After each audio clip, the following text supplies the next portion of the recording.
Jokowi perang lawan Uni Eropa di WTO.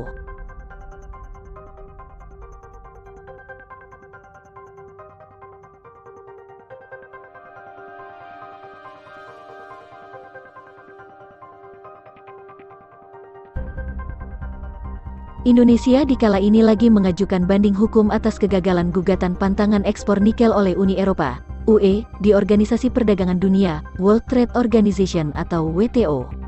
Begitu juga dikenal, kalau Kepala Negara RI Joko Widodo, Jokowi telah kesekian kali melaporkan kalau grupnya tidak hendak mundur melawan kegagalan gugatan itu.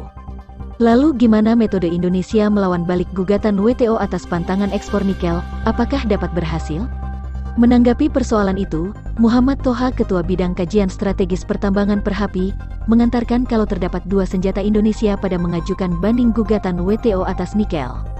Ia mengatakan, awal, Indonesia memanglah mencegah barang nikel buat diekspor sebab mau mengamankan persediaan nikel dengan tipe saprolit ialah nikel kandungan besar yang terbatas berkurang di Indonesia. Yang ingin kita garis bawahi adalah satu, dari sisi cadangan, kita memang mengalami kekurangan cadangan terutama untuk biji saprolit, itu yang harus kita tekankan dalam banding ini. Kita harus tunjukkan pada komisi banding bahwa pelarangan ini disebabkan karena kita memang kekurangan bahan baku jangka panjang, ucap Toha, Jumat tanggal 17 Maret tahun 2023. Ada pula Toha berkata di Indonesia terdapat dekat 100 pabrik pengolah saprolit yang lagi dibentuk, sebaliknya, di Indonesia terbatas persediaan nikel tipe saprolit terdapat dekat 900 juta metrik ton. Alhasil, Toha memperhitungkan, pada kurun durasi kurang dari 10 tahun sehingga persediaan nikel tipe saprolit di Indonesia hendak habis, cadangan kita hanya sekitar 900 juta metrik ton. Artinya, kalau semua pabrik akan beroperasi seluruhnya, maka umur cadangan saprolit kita nggak lebih dari 10 tahun, dan itu akan pasti membahayakan keberlangsungan industri kita, jelasnya. Tidak hanya itu, senjata lain yang telah direncanakan Indonesia pada mengajukan banding WTO ialah dengan melindungi supaya tidak terjalin pertambangan nikel dengan skala besar.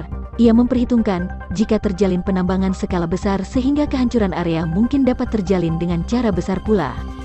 Kedua, alasan kita adalah kita ingin menjaga penambangan ini tidak besar-besaran terjadi, sehingga menyebabkan kerusakan lingkungan besar-besaran, tambah Toha.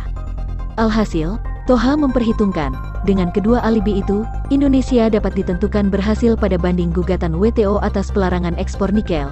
Ia berkata, kedua alibi yang disiapkan oleh Indonesia itu bermaksud positif buat kebaikan garis besar. Kita bisa buktikan bahwa kebijakan ini sejalan dengan keinginan negara-negara maju, bagaimana sebuah negara mempraktikkan good mining practices dan itu yang akan kita lakukan. Larangan ini tujuannya itu, ucapnya.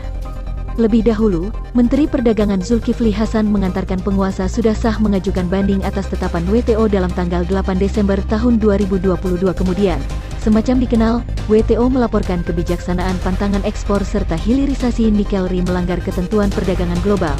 Tetapi, sampai saat ini penguasa ataupun Uni Eropa sedang menunggu terjadinya tubuh badan banding WTO. Indonesia dan Uni Eropa masih menunggu terbentuknya hakim oleh badan banding WTO yang saat ini belum ada karena terdapat blokade pemilihan badan banding oleh salah satu anggota WTO Amerika Serikat, ucap Zulkifli, Senin, tanggal 13 Februari tahun 2023. Indonesia meyakini kebijakan hilirisasi tidak melanggar komitmen Indonesia di WTO dan Indonesia akan tetap konsisten dengan aturan WTO, jelasnya.